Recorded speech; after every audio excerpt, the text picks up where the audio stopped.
하나님, 우리가 이 땅을 살면서 유일한 우리의 간증은 오직 예수 그리스도 한 분입니다. 이 땅 가운데 삶을 살아가면서 오직 예수와 나와의 영적 교제를 통하여 하나님의 영광이 드러나게 하시고 하나님이 모든 것을 쏟아 부어 주신 그 은혜를 붙들고 우리가 하늘에서 부르신 부름의 상을 향하여 달려갑니다. 이것이 우리의 삶의 유일한 간증입니다. 날마다 새롭고 또 새로운 이 삶을 우리에게 주시고 하나님의 신실하심으로 성실하심으로 우리를 인도하시니 감사합니다. 오늘도 주님 앞에 전폭을 맡깁니다. 주님이 인도해 주옵소서.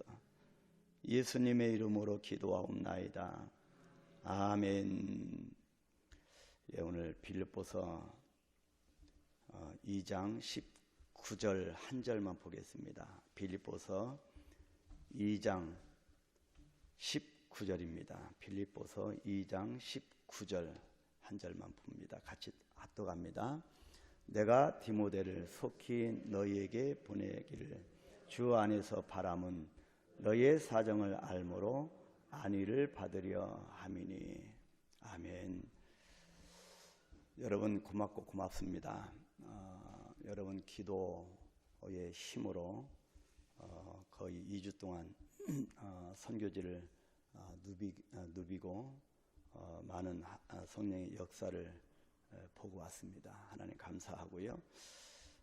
방문하면 이 바울이 이 빌립보 교회를 향하여 편지를 쓰듯이 그 현장을 밟고 또 밟으면서 아직도 성령께서 강하게 역사하신다. 아직도 성령께서는 우리를 사용하시고 또 사용하시기를 기뻐하신다라고 하는 것을 강렬하게 느꼈습니다. 그래서 우리의 존재의 목적이 무엇인가? 우리의 삶의 최우선은 예수 그리스도고 우리의 존재의 목적도 예수 그리스도임을 다시 한번 깨달았습니다. 그래서 그간 우리 장희정 목사님을 통하여 정말 좋으신 신실하신 목사님이십니다. 목사님을 통하여 우리 말씀의 잔치가 있었음을 믿습니다. 원래 룻기는 기업 물을 자가 핵심입니다. 우리에게도 기업 물을 자가 있어서 영원하신 예수 그리스도가 우리를 늘 회복시키시고 은혜 주시고 이끌어 주십니다. 또 시편을 잠깐 보신다고 하셨는데 시편은 말 그대로 우리가 읽기만 해도 기도가 되는 책입니다. 이런 놀라운 하나님의 말씀 가운데 서로 교제가 있었음을 믿고 정말 감사했습니다. 여러분 날마다 우리의 삶을 주님 앞에 드려지는 삶이 되기를 소망하면서 우리가 저번에 빌립보서 2장 18절까지 보았습니다. 오늘 19절부터 쭉 볼 텐데 성경은 놀랍도록 다양한 책이기 때문에 우리는 빌립보서 2장 첫 부분에 나오는 주 예수 그리스도에 대한 깊고도 경건한 묘사에서 그렇게 시작을 했습니다. 그렇게 시작해서 이제 2장을 마무리하는 세 명의 탁월한 그리스도인들이 나오는데 그 세 명의 탁월한 그리스도인들에 대한 꾸밈이 없는 그런 묘사를 하는 그런 부분들을 우리가 볼 수가 있습니다. 먼저 2장 1절부터 14절까지 다시 한번 우리가 회상하기 위해서 빌립보 교회를 향한 바울 서신의 이 영감, 그래서 교회의 공동체적 일치를 강조하였습니다. 어찌하든지 우리가 하나가 될 것을 그리스도 안에서 우리가 하나가 되어서 공동체적으로 우리가 일치를 이루는 것을 말하였고 그 일치에 보는 그리스도의 십자가 겸손에 근거하고 있다고 했습니다. 그 다음 12절 18절에서 그리스도인의 성화적 구원에 관하여 말을 했습니다. 우리가 성화의 관계에서 끝까지 성화의 특징은 하나님 앞에 자라나는 것이라고 하였고요. 그래서 이 바울이 빌립보 교인들이 자기에게 있어서 주님 앞에 끊임없이 성화되어지는 이 성도들이 주님 앞에서 자랑거리가 될 것이라고 희망하였습니다. 그렇게만 되면 나의 다름질이 헛되지 아니하고 수고도 헛되지 않을 것이라고 말을 했습니다. 바로 빌립보 교인들을 향한 바울의 뜨거운 그 열정은 그들의 믿음의 제사를 드린다면 자신은 순교의 피를 그 믿음의 제사 위에 뿌리 같다고 하는 엄숙한 선언을 하게 되었습니다. 그 부분이 우리가 보았던 17절 말씀이었고요. 그리고 빌립보 교인들의 구원의 완성은 곧 자신의 면류관이라고 자랑한 바울에 있어서는 그들의 믿음의 성장과 또 그들의 구원의 영광을 위해서라면 자신을 순교의 제물로 헌신할 각오가 되어 있다라고 했습니다. 그래서 순교를 불사하고 빌립보 교인들의 구원 성취를 열망한 복음 전도자의 마음을 우리가 보았습니다. 그래서 그렇게만 된다고 하면 나는 기뻐하고 너희 무리와 함께 기뻐할 것이니 이와 같이 너희도 기뻐하고 나와 함께 기뻐할 것을 우리 17절 18절에서 바울이 그렇게 고백을 했습니다. 그래서 이 빌립보서는 옥중에 있는 그 누구보다도 자유가 없고 죽음이 언제 다가올지 모르는 그 옥중에서 기록한 바울의 서신인데 바로 그 키워드가 기뻐하고 기뻐하라입니다. 우리가 삶을 살아가면서 신앙생활하면서 정정한 기쁨이 무엇일까이지요. 그러면 이런 부분을 우리가 살펴보았고요. 오늘부터 19절부터는 예수 그리스도의 충성된 종이고 또 영적 자녀들인 디모데 19절부터 24절까지고 또 25절 30절까지는 에바브라 디도에 대하여 기록을 하고 있습니다. 오늘은 디모데를 빌립보 교회에 보내면서 쓴 바울의 편지 내용을 우리가 한번 살펴보도록 하겠습니다. 바울에게 있어서 디모데만큼 가깝고 그리고 자기를 대신할 수 있는 사람은 없었습니다. 그 정도로 바울의 심중에 이 디모데가 차지하는 비중이 실로 대단했습니다. 그래서 바울은 디모데전서 1장 2절에서 믿음 안에서 참 아들된 디모데라고 했고 디모데후서 1장 2절에 가보면 사랑하는 아들 디모데, 디모데후서 2장 1절에는 내 아들 그렇게 불렀을 정도였습니다. 고린도후서 2장 13절에서는 형제라고 표현했고 그리고 고린도후서 8장 23절에 보니까 나의 동료, 나의 동역자 그렇게 불렀습니다. 또 고린도전서 4장 17절에서는 주 안에서 내 사랑하고 신실한 아들 그렇게 불렀습니다. 이처럼 바울의 심령 속에 깊이 자리 잡고 있는 디모데가 누구입니까? 여러분에게도 여러분 심령 가운데 깊이 자리 잡고 있는 그런 영적인 동역자, 이 영적인 디모데가 계시는지 모르겠습니다. 여러분 이 시간은 우리가 우리 심령 속에 차지하는 깊은 비중을 차지하고 있는 그 디모데가 누구일까 한번 묵상해 보는 것도 우리의 신앙의 여정 가운데 굉장히 유익하다 생각되어집니다.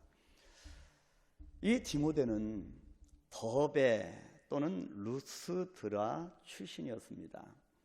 어머니 유니게는 독실한 유대교 여인이었고 그의 외조모는 로이스였습니다. 그런데 아버지는 헬라인이었습니다. 어제 우리 주일 오전 설교에도 보았고 또 주일 오후에 신구약 중간사를 볼 때도 이 더베 지역을 우리가 살펴보았고 그리고 유대인 또 헬라인이었던 어정쩡한 이 디모데에 대해서 우리가 살펴보았고요. 그렇기 때문에 디모데는 어렸을 때 할례를 받지 못했던 사람이었습니다. 근데 그럼에도 불구하고 디모데는 유대 교인이었던 바로 외조모 로이스와 어머니 유니게로부터 어렸을 때부터 성경을 잘 배웠던 사람이었습니다. 이렇게 볼 때 이 디모데의 어떤 처해 있는 상황을 우리가 살펴볼 때 디모데가 굉장히 엄청난 정체성의 혼란을 겪었음을 우리가 짐작할 수 있습니다. 여러분, 바울이 디모데를 데리고 계속 유대인 전도를 할 때 유대인들이 이 할례를 받지 못한 디모데를 향하여 이방인 취급을 했습니다. 근데 또 이방인 지역을 또 갔을 때는 또 이 사람들이 바로 유대인 취급을 했습니다. 유대인도 아니고 이방인도 아니고 어정쩡한 그런 정체성의 혼란을 겪었었던 디모데였음을 우리가 짐작할 수 있습니다. 우리도 많은 혼란과 정체성을 그런 우리가 안을 때가 참 많이 있습니다. 그럼에도 불구하고 이 디모데는 바로 유대인들을 전도를 위해서 바울이 같이 데리고 다녔고 이방인 지역에도 같이 데리고 다녔습니다. 그래서 결국에는 유대인들을 구원하기 위해서 유대인의 법에, 그래서 결국에는 바로 이 디모데가 나중에 할례를 행하게 됩니다. 근데 디도에게는 할례를 행하지 않는데 원래 디도는 이방인이었기 때문에 할례를 행할 필요가 없었습니다. 그래서 어제 우리가 보았듯이 사도행전 16장 1절부터 바로 이 전도할 때 할례를 행해야 되느냐 말아야 되느냐를 통하여서 유대인들에게 많은 혼란이 있었습니다. 그래서 그 혼란 가운데 그렇다면 유대인을 구원하기 위해서 유대인의 법에 의해서 나중에 할례를 행하게 됩니다. 그런 디모데였는데, 그래도 이 디모데가 이 선교 원정을 다니면서 바울에게 깊이 찾아있던 동역자였습니다. 디모데가 언제 개종했는지는 정확히 알 수 없지만 아마 사도행전 16장 1절 기록을 볼 때 바울의 제2차 선교 원정 시에 디모데가 바울을 만났을 때 그렇게 주님을 영접한 것으로 추측되어집니다. 이처럼 디모데는 바울의 선교 원정의 동료였고 가장 중요한 그렇게 동역자 중에 한 명이 되었습니다. 바울은 죽음을 앞두고 마지막 편지 2편을 이 디모데에게 보냈던 것입니다. 먼저 바울은 빌립보 교회에 자기를 대신하여 디모데를 보내는 목적에 대하여 말을 하고 있습니다. 우리의 삶의 목적, 우리가 주님 앞에서 삶을 살아가는 그 목적이 무엇인가, 목적을 깨닫는 게 굉장히 중요한 것처럼 그 목적은 주 안에서 피차의 사정을 알아 안위를 받기 위함이라고 기록합니다. 바로 19절 우리가 읽은 말씀이죠. 바로 내가 디모데를 속히 너에게 보내기를 주 안에서 바람은 너희의 사정을 알므로 안위를 받으려 한다. 그렇게 기록합니다. 이 본문에는 나도라고 하는 단어가 빠져 있습니다. 그럼에도 불구하고 빌립보서 1장 1절에 보면 빌립보 서신을 보낼 때 디모데가 바울과 같이 있었습니다. 디모데를 보내므로 빌립보 교인을 위로하고 또 디모데를 통하여 빌립보 교회의 사정을 알므로 바울 자신도 안위를 받고 싶었던 것입니다. 사역자도 끊임없이 안위를 받고 싶을 때가 많습니다. 복음 전도자가 주님 안에서 정말 심각하게 외롭고 고독을 느낄 때가 참 많이 있습니다. 이 감옥에 갇혀 있는 전혀 자유가 없는 이 바울의 입장에서 이 빌립보 교회 성도들을 위로하고 또 마찬가지로 이 빌립보 형편을 알므로 자기도 안위를 받고 싶었던 것이었습니다. 여기서 이 안위라고 하는 단어는 정말 좋은 단어입니다. 바로 위로, 육식케어라고 하는 단어인데 이 육식케어라고 하는 이 위로라고 하는 이 안위라고 하는 단어는 용기를 얻어서 좋은 기분이 되는 것입니다. 여러분, 하나님의 말씀으로 위로를 받고 용기를 받고 좋은 기분이 되는 것이 안위입니다. 그래서 진정한 우리 인생의 행복은 우리가 만들어가는 것이 아니라 하나님의 말씀으로 빚어지는 것입니다. 진정한 안위는 하나님의 말씀으로 용기를 얻어서 좋은 기분이 되는 것, 해피하는 것, 그것이 진정한 위로고 안위입니다. 이것을 바울은 소망하였습니다. 바울의 가슴은 언제나 주 안에 있었습니다. 그의 생각이나 또 말이나 행동 의지의 중심축은 언제나 그리스도 안이었습니다. 우리가 왜 예수를 믿습니까? 왜 우리가 신앙생활을 영위합니까? 그 중심축은 오직 그리스도입니다. 그리스도의 십자가 외에는 자랑하지 않기로 작정한 바울이었습니다. 그리스도 안에서 그 무엇도 자랑할 것이 없다.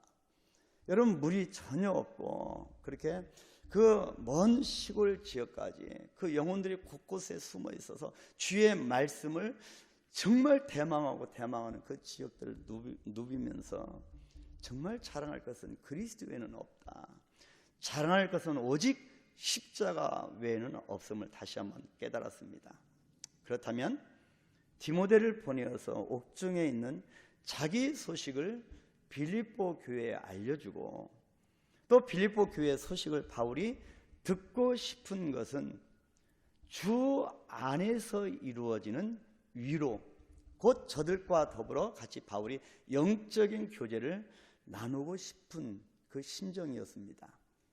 바로 이 성화적 구원으로 나아가고 있는, 정말 날마다 그리스도의 장성한 분량까지 성장하고 있는 성도들의 소식을 듣고 위로를 받고 싶었던 목자적인 바람이고 또 간절한 소망이었습니다.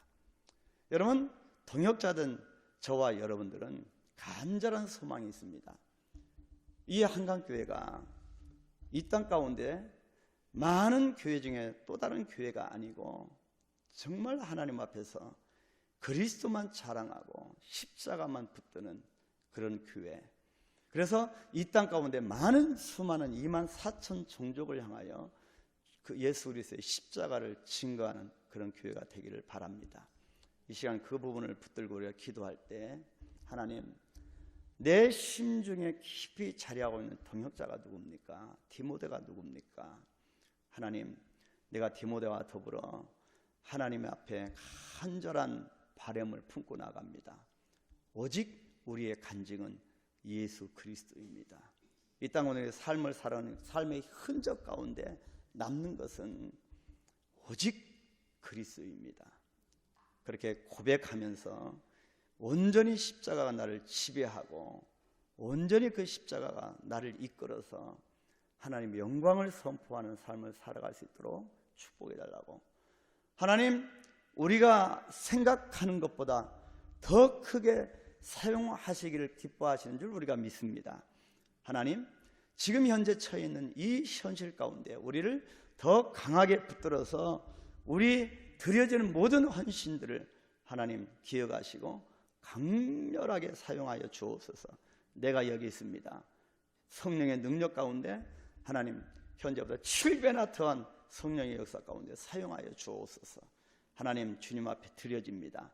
하나님, 드리겠습니다. 나의 삶을 붙들어 주옵소서. 우리 간절히 기도하시고 나라와 민족을 기도하시고, 하나님, 나라가 강건하지 못하면 복음을 마음껏 전하기가 힘듭니다. 우리가 이 구약 역사를 보았고 신구약 중간사를 보면서 얼마나 부침이 심한 그 가운데서 하나님의 말씀이 심각하게 훼손되는 것을 보았습니다. 하나님, 이 나라 민족을 붙들어 주시고 강력하게 하나님의 복음을 환영하고 하나님을 두려워하는 민족이 되어 있도록 축복하시고, 또 전 세계 선교를 향하여 달려갈 수 있도록 주님 축복해달라고 그렇게 이 시간 간절하게 기도하시겠습니다. 주기도문 합니다. 하늘에 계신 우리 아버지여, 이름이 거룩히 여김을 받으시오며 나라의 마옵시며 뜻이 하늘에서 이룬 것 같이 땅에서도 이루어지이다. 오늘날 우리에게 일용할 양식을 주옵시고 우리가 우리에게 죄진 자를 사하여 준 것 같이 우리의 죄를 사하여 주옵시고 우리를 시험에 들게 하지 마옵시고 다만 악에서 구하옵소서. 나라와 권세와 영광이 아버지께 영원히 있사옵나이다. 아멘.